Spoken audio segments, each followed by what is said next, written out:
Church today for our worship service.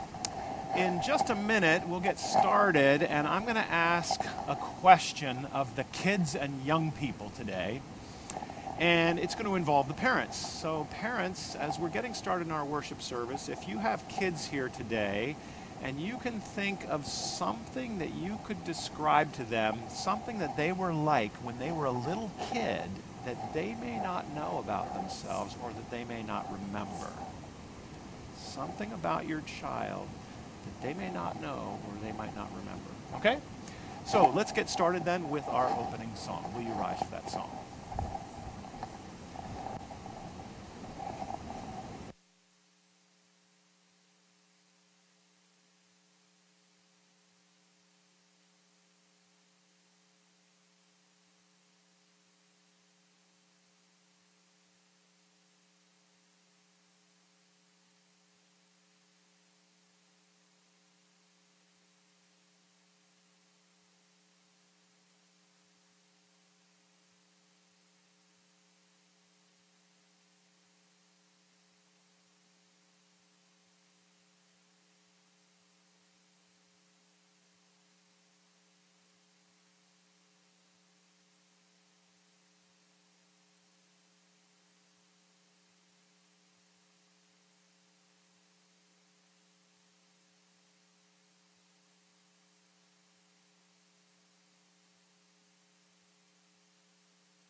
Jesus said, "If the Son makes you free, you will be free indeed." Let us pray.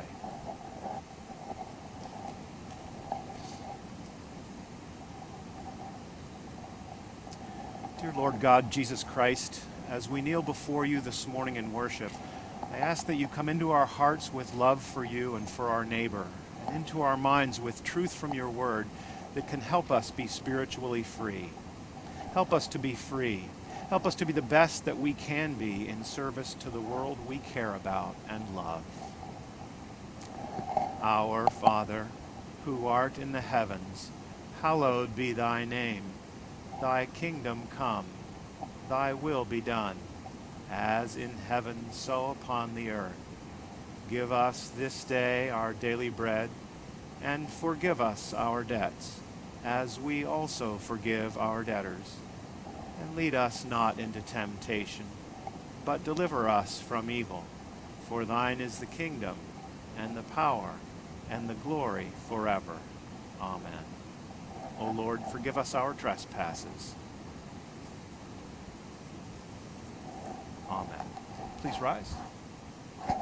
If you'll open your worship brochures, at the top of the second page is our recitation that we'll say together this morning, and this is taken from Luke chapter 4. The Spirit of the Lord is upon me, because he has anointed me to preach the gospel to the poor. He has sent me to heal the brokenhearted, to proclaim liberty to the captives, and recovery of sight to the blind, to set at liberty those who are oppressed, to proclaim the acceptable year of the Lord. Please be seated.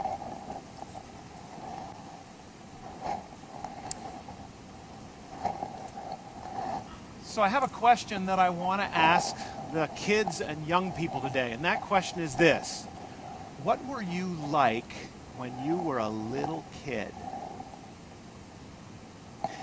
And I asked your parents to think about one thing that they could tell you about yourself when you were a little kid that you may not remember because maybe you were too young. So right now, I want you to turn to one of your parents and see if there's something they can tell you about what you were like that you may not know or remember. Okay? Take a minute to do that. Go ahead.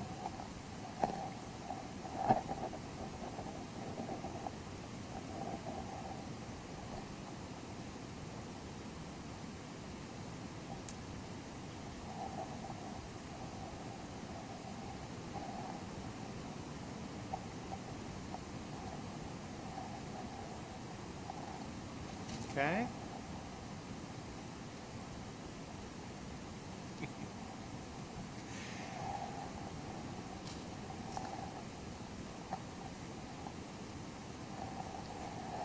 A number of years ago, my mom told me something about myself when I was a little kid that I didn't know. I was too young to remember. She said, "Mark, when you were a little kid, I had to be careful how closely I held you when you were a little infant. Because if I held you too closely, you would push away." I didn't know that about myself. And I don't know why I pushed away. Maybe I just didn't like being in tight spaces. Maybe I was just struggling to be free. I have a nephew. His name is Glenn. He lived in Kempton, Pennsylvania, and my wife and I used to visit their family before they moved away. We visited them a number of years in a row. And one time when he was in 5th grade, a little guy, we were in the living room playing some game together, Uncle Mark and nephew Glenn, and we got into a little wrestling match. And I was much bigger than him. And I wrapped my arms around him and I held him tightly so he couldn't move. And all of a sudden, this little kid, this little 5th grader, just pushed to get free. He struggled to be free. He didn't like being confined like that. What about teenagers? Teenagers often push back against their parents, don't they? Teenagers often push back against the establishment, or they push back against their teachers. And why do they push back against them?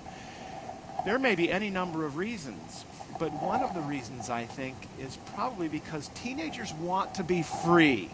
They don't want their parents or the establishment or their teachers telling them what they get to do and what they don't get to do. They want to be free, so they push back, right? On Thursday is the 4th of July. Why do we celebrate the 4th of July?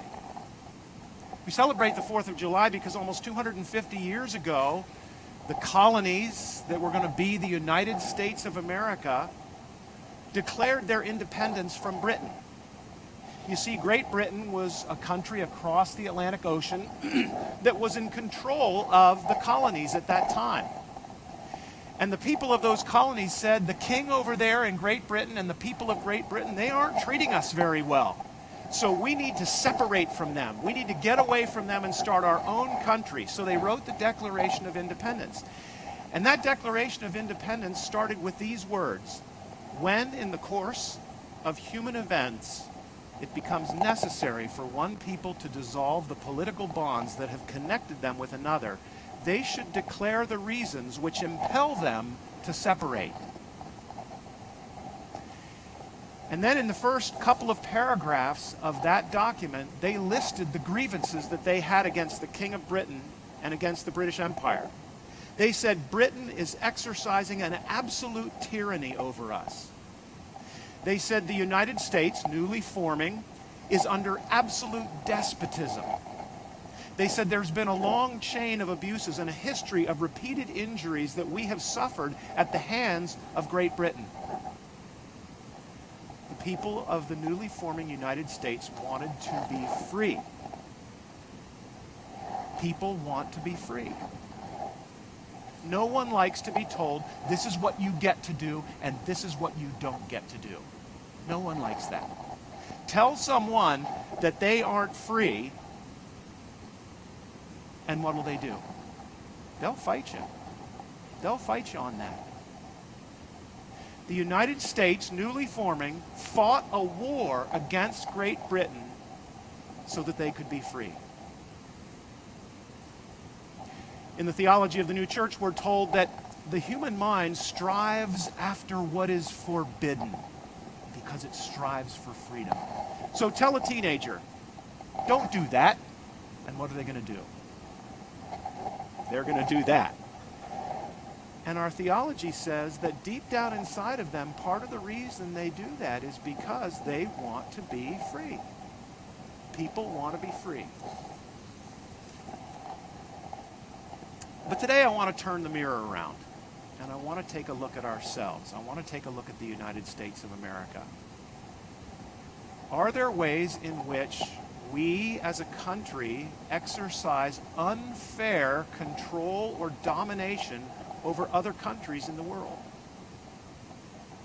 If there are ways that we do that, we must stop that, because that's wrong. Are there groups of people or races of people or classes of people in our country today that look across the way at other groups or other races or other classes and say, you don't get to be free? Like when we had slavery in the United States. And what about you and me? Are there times in your relationships with other people around you when you, maybe unknowingly, say, I don't want you to do things your way. I want you to do them my way. Are there times like that? Look at the Ten Commandments. The Ten Commandments, at one end of the Ten Commandments is the Lord. You shall have no other gods before my face. And all the way at the other end of the Ten Commandments are the two commandments on coveting. You shall not covet your neighbor's house. You shall not covet your neighbor's wife, nor anything that is your neighbor's, right?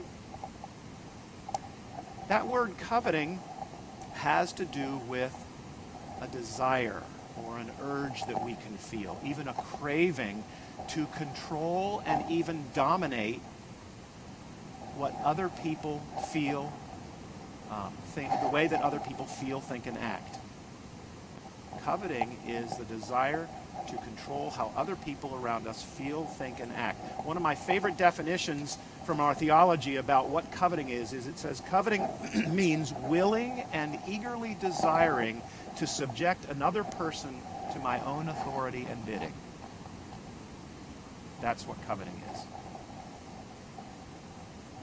Why do you think people commit murder? Why do you think people lustfully break the commandment on adultery?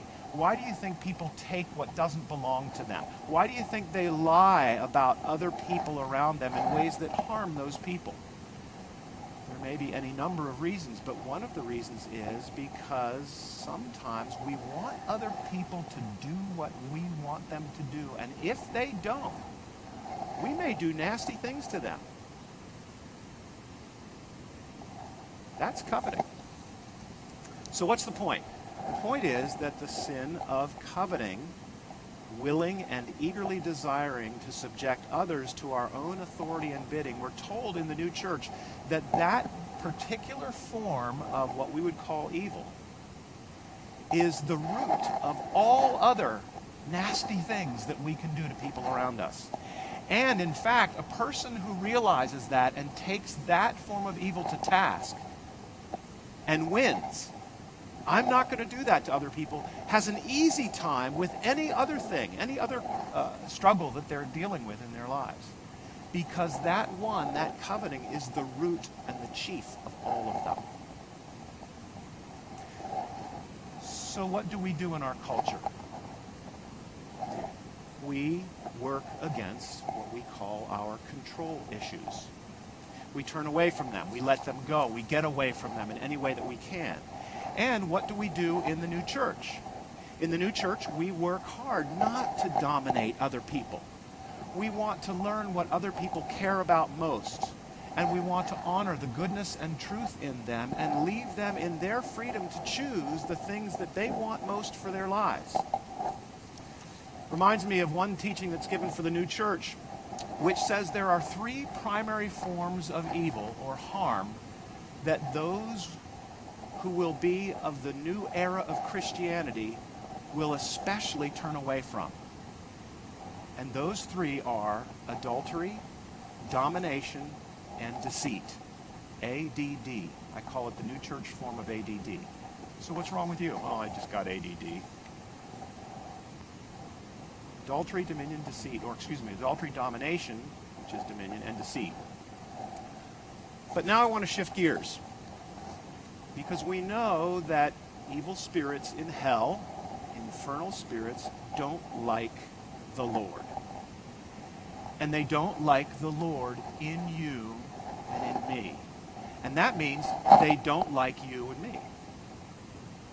If they could, they would dominate the Lord. They would call the shots in his life. And if they can, they will dominate you and me as well. Evil spirits you might think of as being like salespeople from hell who show up on the doorstep of your heart and mind, and they want you to buy what they are selling. And what are they selling? They're selling all the hurtful and destructive stuff in life. Here, do you want to buy this? And it's not enough for them to sell it to you and then walk away and leave. They want to stay, and they want to enslave you with that thing that they've just sold you.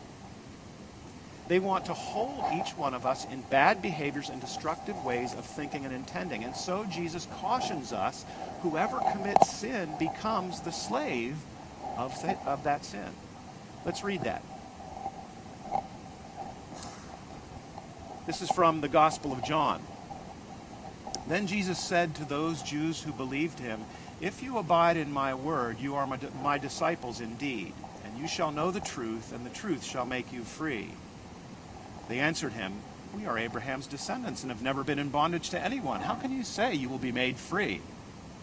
Jesus answered them, "Most assuredly I say to you, whoever commits sin is a slave of sin. And a slave does not abide in the house forever, but a son abides forever. Therefore, if the Son makes you free, you shall be free indeed."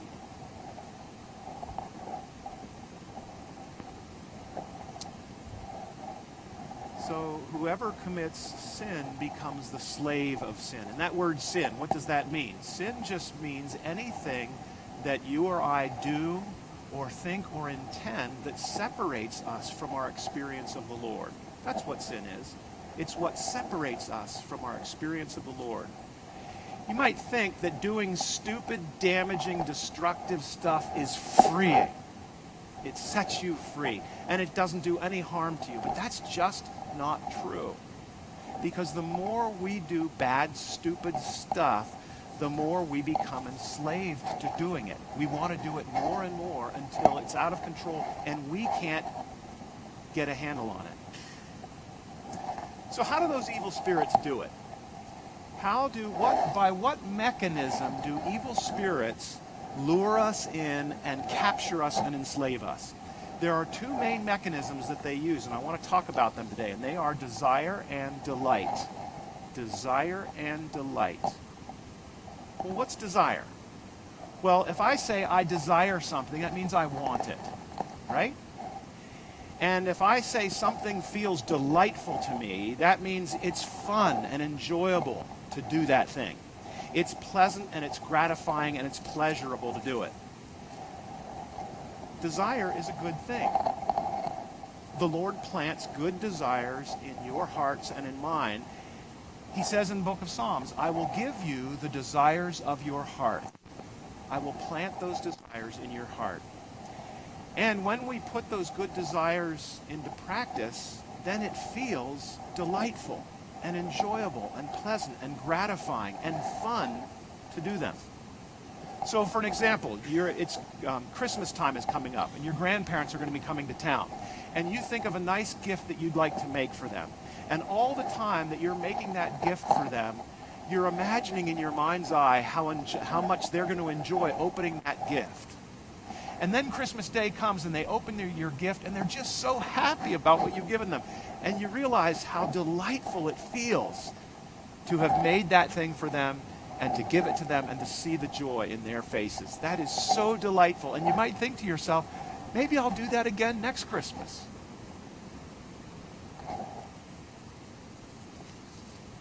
It also works the other way. A teenager or an adult who's going through a particularly tough time and who wants to help themselves through that tough time may decide to put mind-altering substances into their bodies. And for a short period of time, they feel better. We could say it's delightful, the experience that they have when they put that stuff into their bodies. And they might think to themselves, maybe I'll do that again. But the problem is that the more you or I would behave in that way, the more we desire to keep functioning in that way, and the greater sense of delight we have around it until we have no control over it. And it's running our lives. These things enslave us. Or, as another example, maybe there's someone who you've had a disagreement with recently. Maybe they've done something that you don't particularly like, or maybe you just don't like that person. That happens in relationships, right? And so now maybe you're with a group of friends and you start to say unkind things about that person who's not there right now. Maybe some other people jump in and start saying unkind things too, and you listen to what they're saying. And it feels good to say those things about that person. And it feels good to hear other people join you and say, yeah, that person's a real schmuck. Feels good. And the problem is that the more we do that, the stronger that desire becomes, and the more delightful it becomes, and we get into a habit that's then hard to break. The point is that desire for bad things in life and delight in doing them don't set us free. Instead, they hold us captive and they enslave us. And the stronger the desire and delight become, the harder it is to break away from those habits when we end up deciding we want to break away from them.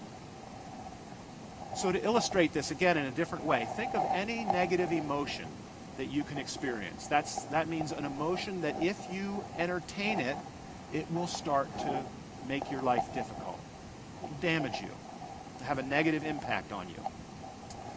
Did you know that there are 4 primary negative emotions that have been isolated by the science of psychology?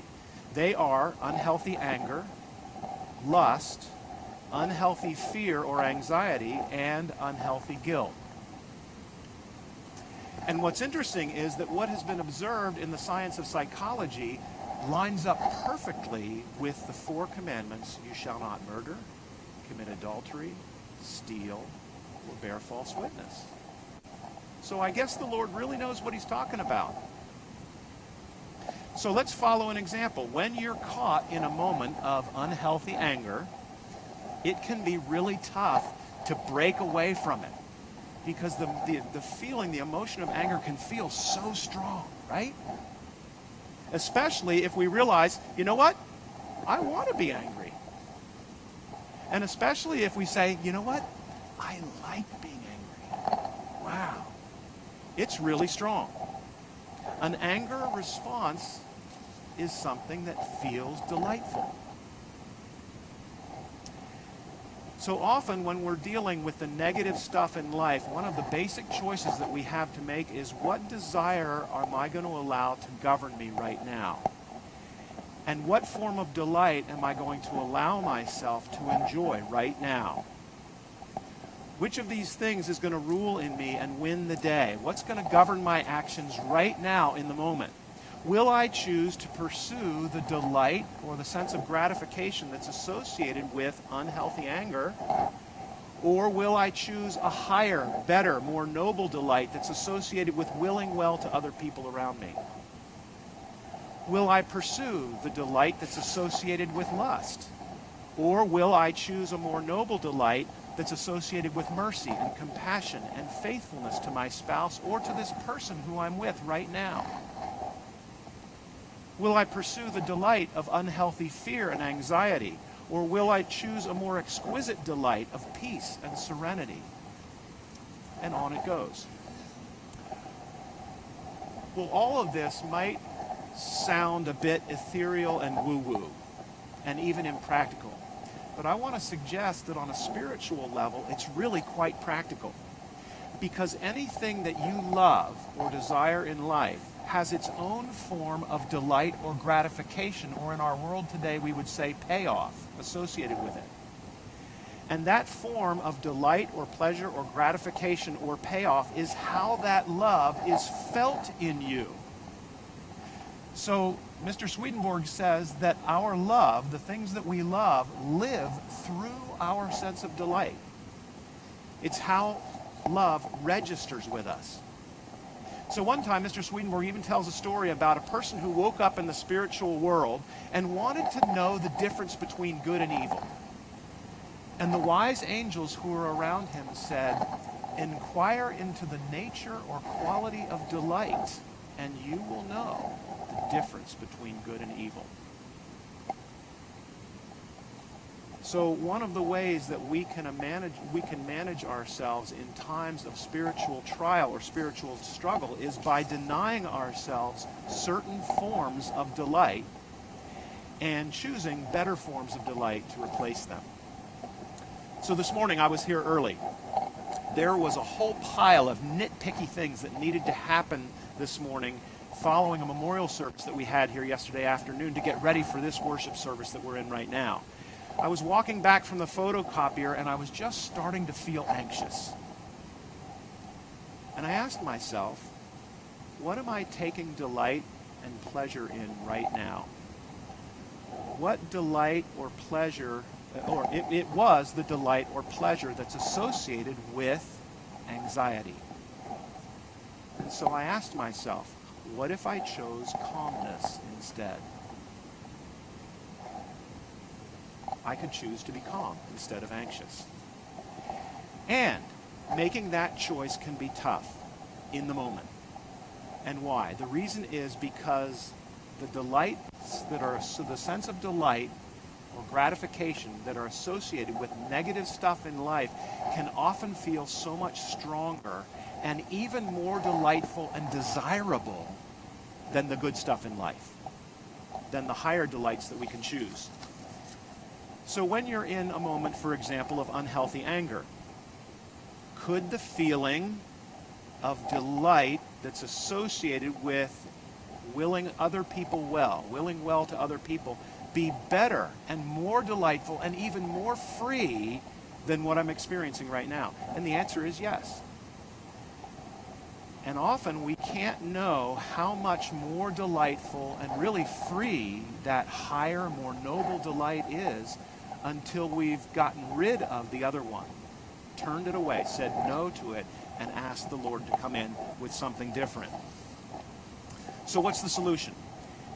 In a moment when we want to choose a higher form of desire and delight to rule in us over a lower, more captivating form of delight, and that lower delight for the moment feels stronger and more captivating and better and even more desirable, what is the solution? I think the only long-term solution is the Lord. In the book of Psalms it says, "I called on the Lord in distress, and he answered me." Any time that you or I are wrestling with some captivating form of desire or delight, if we invite the Lord in with his power, he has the power to neutralize that experience in the moment. And then that allows us to make choices to invite the better form of desire or delight to be there instead. Try it sometime and see what happens. So the other day I was reading one of the books of our theology titled Additions to True Christianity, also known by its title, The Coronis, and I don't know why. But what it said there is this: the only person who conquers in times of spiritual trial is the one who looks to the Lord and trusts in him alone for help. Everyone conquers who calls on the Lord in times of spiritual conflict, Otherwise, they give in and succumb. So today we've talked about what it means to be free and how important it is for people to have their own freedom of choice. We've said that a person who commits a form of sin becomes a slave over time to that sin. We've said that there are two chief mechanisms by which evil spirits accomplish this, to captivate and enslave us and hold us in damaging behaviors of mind and life, and those are desire and delight. We said that often the choices that we make are actually choices between lower and higher forms of desire and delight. What desire will I allow to govern me right now? And what form of delight will I allow myself to enjoy? We've said that it can be tough in the moment to make that choice, especially because lower forms of delight and desire feel so much more delightful and more gratifying in the moment than the higher ones. And we've ended by saying that there is hope. There is a solution. And that solution is the Lord. He has the power to come in anytime you ask and neutralize any of these negative things that we're dealing with. And at times when we forget to call on him, those are the times when we're likely to see ourselves give in. But at times when we remember to call on the Lord and trust his power to help us, those are the times when we win. So see if you can work on this week. Anytime you're caught up in the negative stuff of life, ask yourself, what am I taking delight in right now? What is the delight or gratification that I'm experiencing? And what is a better, more gratifying form of delight or gratification that I could be experiencing? Then invite the Lord in. Ask him to neutralize the power of that other form of delight and choose a higher, better, more noble form instead. Try that and see what happens. Just see where the Lord leads you this week, just with that one simple task. It says in the book of Psalms, I called on the Lord in distress, and the Lord answered me. I invite you now to bow your heads for a time of prayer.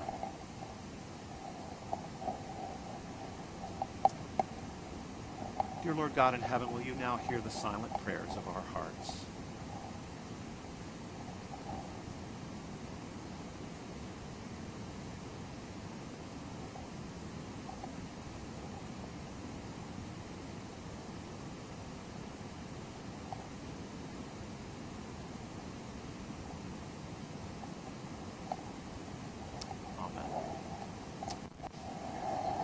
Rise for our next psalm.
Lord, will you accept this free will offering from all of us? May it be used to help us meet people where they are and walk together with them on pathways toward heaven.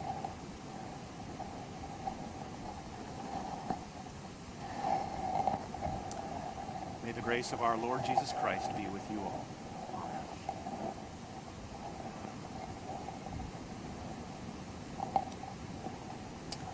We'll have our closing song.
Be seated.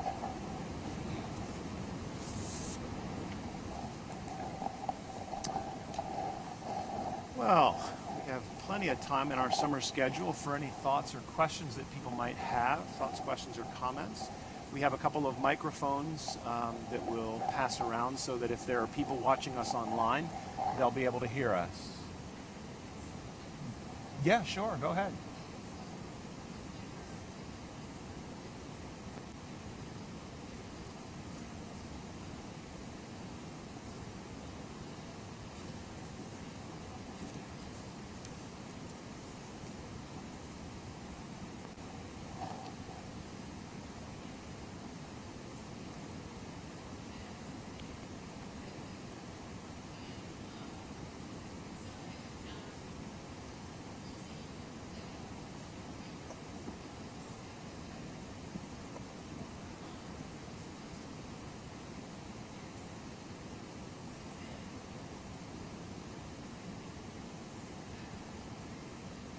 Yeah.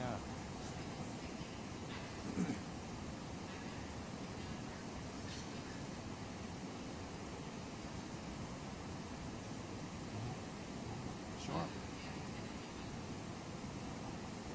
Yeah. Thank you for that. This is one of the great values of having this discussion time afterwards.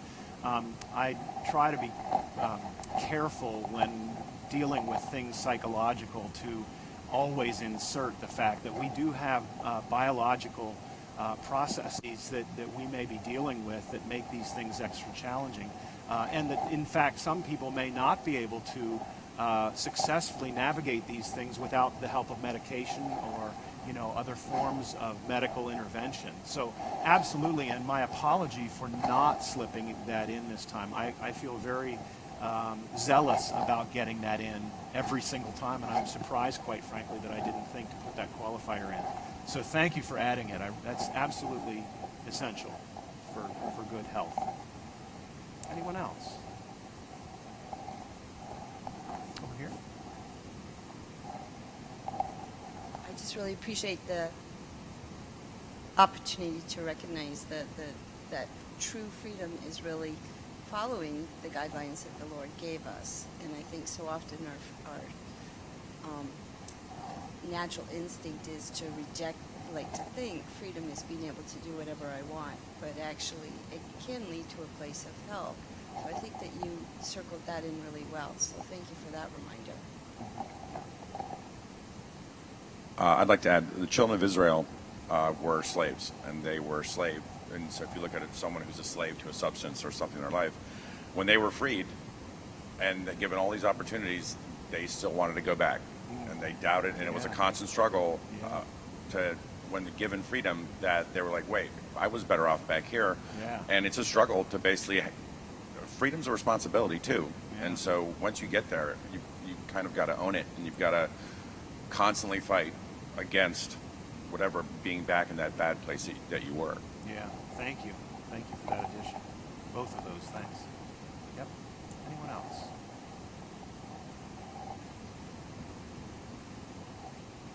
Okay. If not, let's move on to announcement time.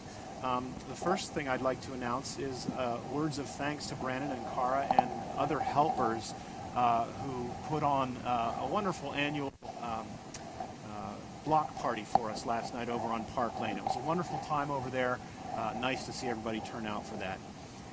The second is to warmly welcome Elmo and Abby and Mo and Eloise, who are some of them not here with us right now. Anyway.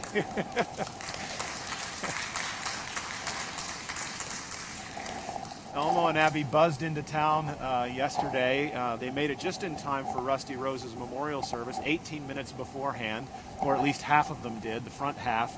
And I was talking with Abby last night and just remembering what it's like, just to pack everything up and get into this van and go down the highway and everything. My goodness, what a chore. Which brings us to our third announcement. Please, we're looking for anyone who would be willing to come out at 1 o'clock this afternoon and help them unload their stuff into their nice new house, which is newly, the floors have been redone, the cabinets have been painted, the place is cleaned up for them, and let's really make it real. Let's make real short work of it for these folks and give them a real welcome here. So welcome to you guys. Great to have you. Let's see. There is going to be a memorial service for Louise Ospelon Tennis in this room on Tuesday afternoon at 2 o'clock for those who would like to come. It will be a little different than the format you usually see, where the family will be giving the eulogies and performing the pieces of music. They're very artistic and talented people. So it will be a beautiful service, and you're welcome to come. Yes.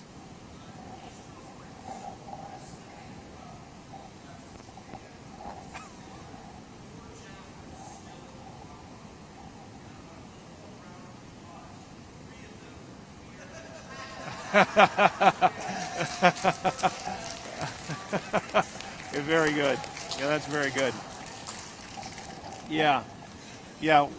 We'll put that in next week's announcements and in Park News for the next 3 months running. Yeah, they're real heroes, aren't they? Okay. Anyway. Okay.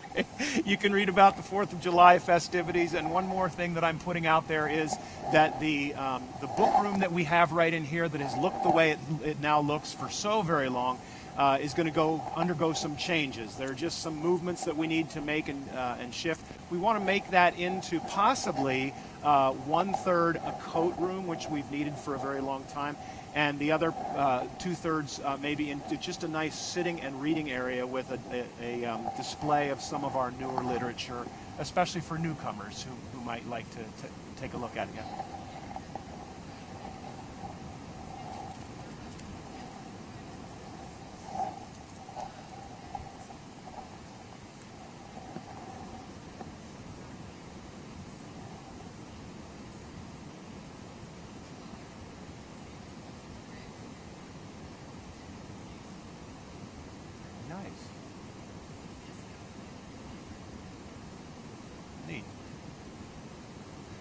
Neat. Thank you for that announcement. Yes, and just to finish up then on the book room, you just realize that over the next month or so, you'll see changes happening in there, just so you realize what's going on. And if you want to inquire and ask what's going on, feel free. Okay? All right. Great to see you all. Don't forget 1 o'clock this afternoon. Let's help the Actons, and have a great week. Have a great 4th.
Right. So Who would I talk to? we're all over that. We've already taken care of that. So what happens is we don't know how it happens, but